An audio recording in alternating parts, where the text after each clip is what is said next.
It's story time with Mitch Jeserich. Today, the good behind the bad. St. Augustine and the pear tree. This year for my birthday, I did something. A few things, in fact. In recent years, I pretended not to care about my birthday. I'm old enough to not want to get any older and have it expressed numerically. Inevitably, I end up spending them at home, alone and depressed. Not this year, I told myself. So I lined up a breakfast with a dear friend, a more recent friend made, in Oakland's Chinatown, where we had a Hong Kong omelet, which was not much different than a Western omelet other than more vegetables in it. Not surprising, considering Hong Kong was colonized by Great Britain for 156 years.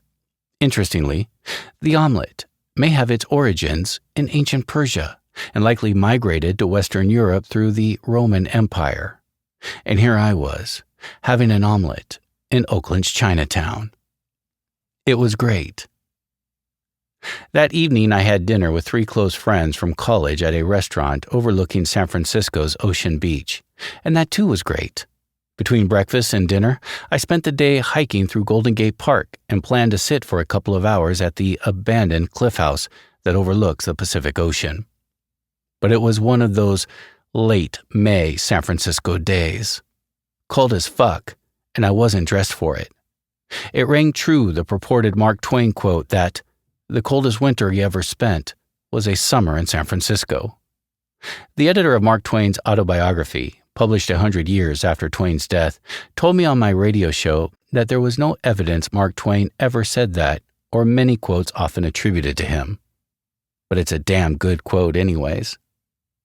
I ditched the cliff house idea knowing the ocean wind would push the cold right through me.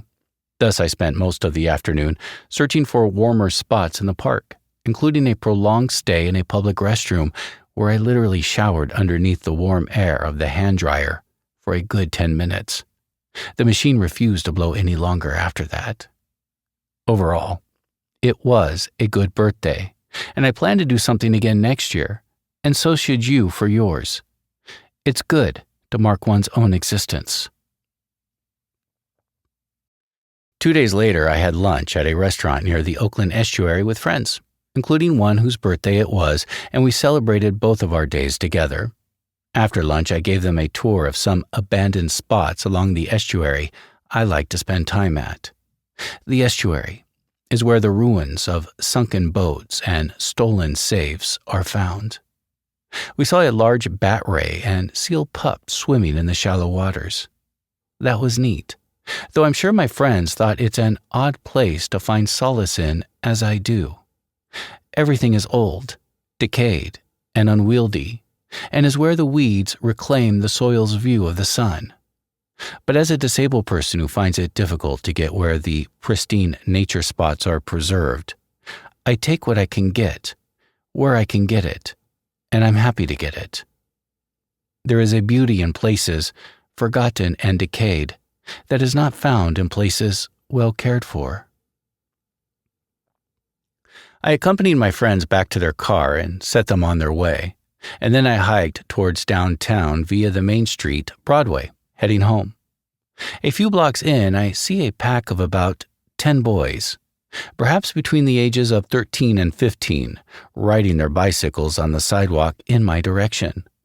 I've seen other teenage boys over the years ride their bicycles into a wheelie and come very close to hitting passersby before turning away at the last moment.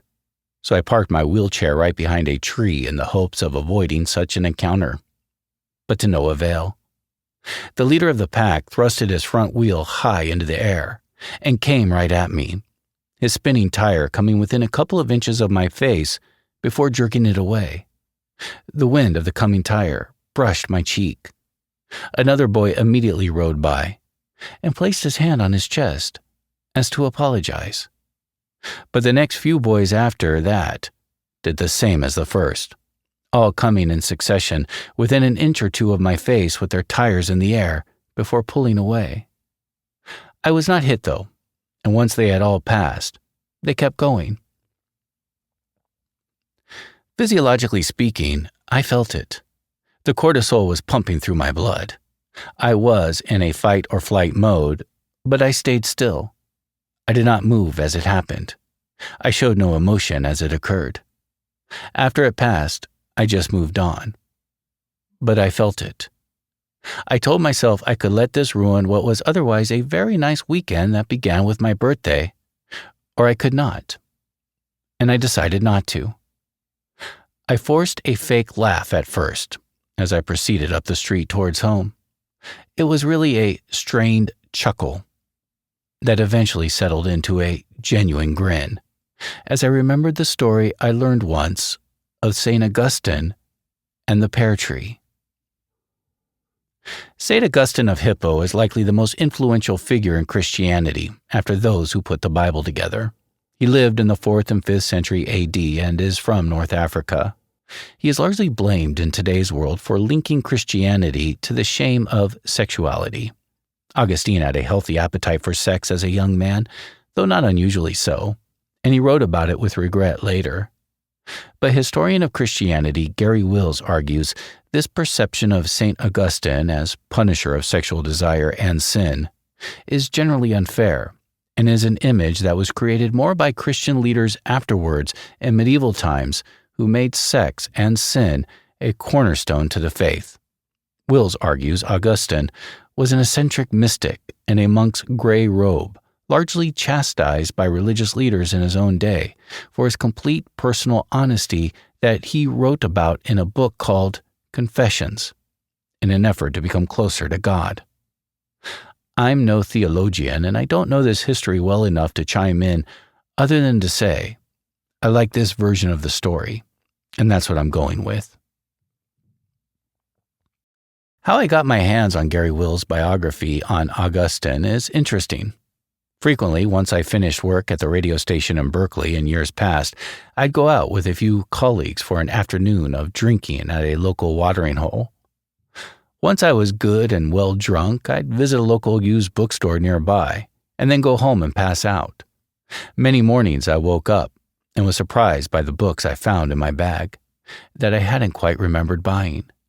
I had several shelves of these books alone. Most of them are on ancient history, and one of them was Gary Wills' St. Augustine, and I read it. I would have never had bought it sober. Along with Augustine's writing about his romantic and sexual affairs in Confessions, he included an account of when, as a teenager, he plundered a villager's pear tree. He writes that he and his friends late one night raided the tree that was full of the fruit. They did not do it because they wished to eat the pears. They took just one bite from a few and threw the rest to the pigs. It was a plain act of ancient vandalism. He insisted they didn't do it out of need or hunger, but for the simple act of the sin itself. He wrote, "It was foul, and I loved it." Confessions is an honest exploration of Augustine's heart. For him, bare honesty is necessary to become closer to God. In a very small way, I too try to be honest in my work, not to be closer to God, for I don't believe in God, but to be closer to you. Ultimately, that's what Augustine is doing too, for his God could just read his mind, and yet he chose to write his thoughts down to be read and heard by others. I think he and I would agree that honesty sets the conditions for the intimacy needed to transmit ideas from the heart. In contemplating why he vandalized the pear tree, he reasoned it was simply for doing what was prohibitive, what was not allowed. The freeing nature of the act itself and the statement of independence it stamped. How teenage boys yearn for such pronouncements of freedom. He gave another reason, too, that fascinates me the most. The bond he felt with the other teenage boys who were with him. He stated he would not have committed such an act if it wasn't for the involvement of others. Alone, he writes, I could not have done it. I love the companionship of my accomplices with whom I did it. Teenagers yearn for the companionship and sense of belonging to a group outside of the home. They are forming their new tribe in the modern world. What better way to bond than to be involved in mischievousness? Nothing says more that we are in this together than doing something that can get us all into trouble. A demonstration of putting it all on the line for this new band of brothers.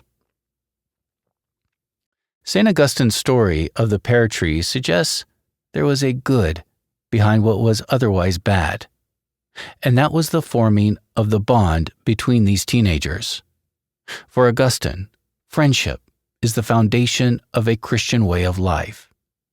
I'd argue it's the base of every social way of living outside of the family. The formal name of the Quaker movement, just as an example, is the Religious Society of Friends. For Quakers, the idea of friendship reflects an ideal of mutual care, equality, and community. I'm not religious, but I like that. Cognitive scientists say the brain regions involved in impulse control and risk assessment don't fully develop in males until their mid-20s. It's earlier for females. This need for teenage boys to bond, coupled with not yet fully developed risk assessment capabilities, can produce a toxic stew and is exploited in many ways. I suspect this is why young men are recruited to join both the military and gangs, one sanctioned by the state and the other not. The former socially acceptable, but it's largely the same. What better way to bond with your tribe than showing your loyalty by fighting another?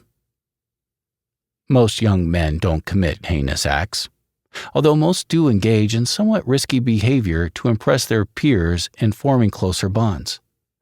I did when I was young. If teenage boys are running amok, it's worth asking what other outlets do they have to express what is happening inside. Teenagers have tornadoes spinning wildly in their hearts. How do we ensure they develop naturally while limiting the damage? I don't have kids, and that probably shows here. I don't have the answer, but I'm sure love is involved somewhere. So, I thought about St. Augustine and the pear tree after these teenagers on bicycles passed me by. They were bonding and forming an inner social dynamic and hierarchy by showing who was willing to take the risk in scaring me and who was willing to follow. Not all did. Ultimately, I was not hurt, and I took comfort as I continued my walk home, knowing there was a core of good behind the otherwise fucked up thing they did. So I grinned and was thankful for a mostly pleasant birthday weekend.